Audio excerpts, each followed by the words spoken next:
It's not an easy job. A lot of people don't understand it.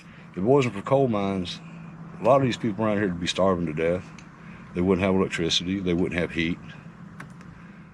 Welcome to Real Talk English. Today, we're jumping into a really powerful video from journalist Peter Santinello. He takes us on a journey deep into the heart of Appalachia, a region that's often just labeled as poor. But we're going to see that it's so much more than that. Why would you give a drug head Social Security when he's putting all of his money towards something that is tearing this state down? Why would you do that? It's a story of incredible strength and survival. And here you got the government and everybody wanting to shut the coal mines down, do away with this, do everything electric. Well, you got to have coal to run electric plants. You know, this one quote from Peter at the start, it just says it all. We're about to explore a slice of the country that feels like a whole different world, with its own culture, its own massive challenges, and believe it or not, its own incredible spirit. So, let's get our bearings. We're heading into McDowell County, West Virginia. Now, this place used to be the beating heart of America's coal industry. It was everything. But the big question Peter's asking is, what happens to a town, to a whole culture, when its one and only industry pretty much disappears? To really get what's going on here, you have to start with this number, $25,600. Let that sink in. That's the average family income. That one figure tells you so much about the daily financial struggle that's just a part of life here. And that economic reality leads us to our first key vocabulary word, impoverished. It doesn't just mean poor, it means made poor. Something happened to reduce this place to poverty. In that word, impoverished, it's really the backdrop for every single story we're going to hear. Now, Peter knew that to get the real story, he couldn't just stay in the towns on the main roads. He had to go way out into the countryside, or, as you'd say using this great idiom, he had to go into the sticks, because it's out there where you meet the folks who are the true soul of this region. And man, as you drive through these little towns, the story of what happened here is literally written on the walls of the buildings. You get this powerful, almost ghostly sense of what used to be, a time when these streets were just buzzing with energy and life. The difference between then and now is just jarring. I mean, try to picture it. These same streets, but packed with traffic, people everywhere, shops open and thriving. That was the reality. Today, the streets are quiet, buildings are empty, and in a lot of places, nature is literally just taking it all back. You see these old, boarded-up general stores that were clearly once the center of everything. They were what you'd call a staple of the community. The one spot where you got absolutely everything you needed, from groceries to hardware. And when they closed, they left this huge hole that was never really filled. So when that community staple disappears, you get a new and really devastating problem. The area becomes what's known as a food desert. With no real supermarkets, people have nowhere to buy fresh, healthy food. Think about that. You're left relying on whatever you can find at a gas station or a tiny mini-mart. Okay, so we've seen the empty buildings and we've talked about the economy. But a place isn't just its buildings, it's the people. And to really understand the spirit of Appalachia, you have to hear from the folks who chose to stay, like a 77-year-old local guy named T.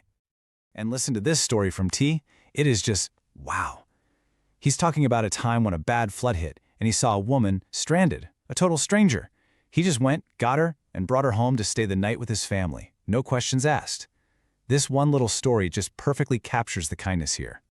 And the most powerful part of that story is that phrase he used. He said he didn't know her from Adam.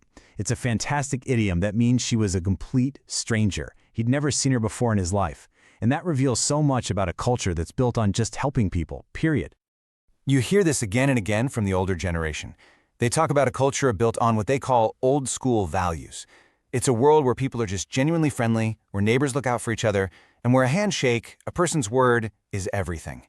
It's all built on trust. And here are two more expressions that just nail this spirit. People there will tell you that folks will bend over backwards for you, meaning they'll do absolutely everything they can to help you. And when there's a problem in the community, everyone is just expected to pitch in, to join together and get it done.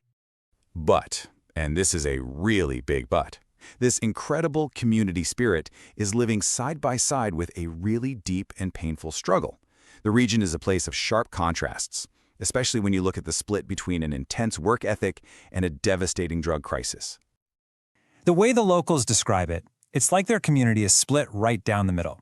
They say there are two groups with no in-between. You have one half of the people who are incredibly hardworking, and then you have the other half that's just been lost to drugs. It's a brutal reality. So let's talk about that hard-working half. The expression they use is pretty blunt, but it's real. They work their butts off. And this isn't an exaggeration. We're talking about tough, grueling jobs, like working 60 hours a week deep underground in a coal mine. So with all that going on, what does the future look like? Well, to figure that out, you really have to listen to the younger generation. Their story is packed with huge challenges, but also you find the surprising resilience and this deep, deep hope for their home. And man, the young people here are facing a perfect storm. There are very few local jobs, which traps many in a cycle of poverty. Dangerous drugs like fentanyl are everywhere. And for some, real-life community has been replaced by just being isolated in front of a screen. And this is where it gets really complicated. One young man Peter talked to, he was really frustrated with some of his peers who he feels are milking the system.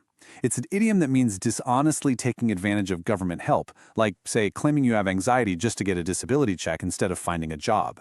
So that division, it exists within the younger generation too. But even with all that frustration, you hear this incredible pride. This quote from a young local who's a talented singer and historian, it just captures everything. He desperately wants to change the story people tell about his home and show the world the rich culture and the amazing people of Appalachia. So when you put it all together, Peter's journey shows us a place that is anything but simple. Yeah, it's a story about deep economic loss, for sure, but it's also about a sense of community that just refuses to die, and a kind of stubborn, resilient hope that won't be put out. All right, before we wrap up, let's do a super quick recap of the great vocabulary we learned today. We talked about a region that's impoverished, what it means to go into the sticks, and how something can be a staple of the community.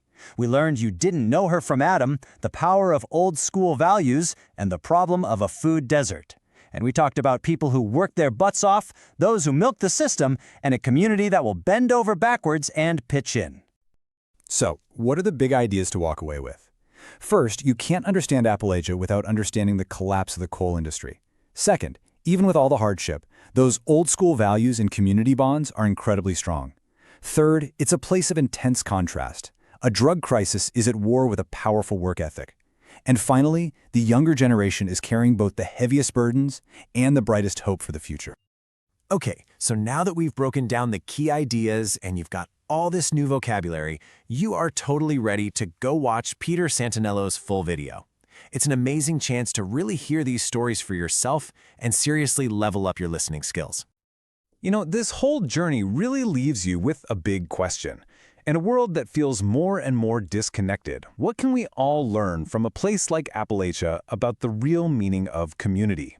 If you found this explainer helpful, please do us a huge favor and hit that like button, leave a comment with your thoughts, and subscribe for more. Thanks for watching.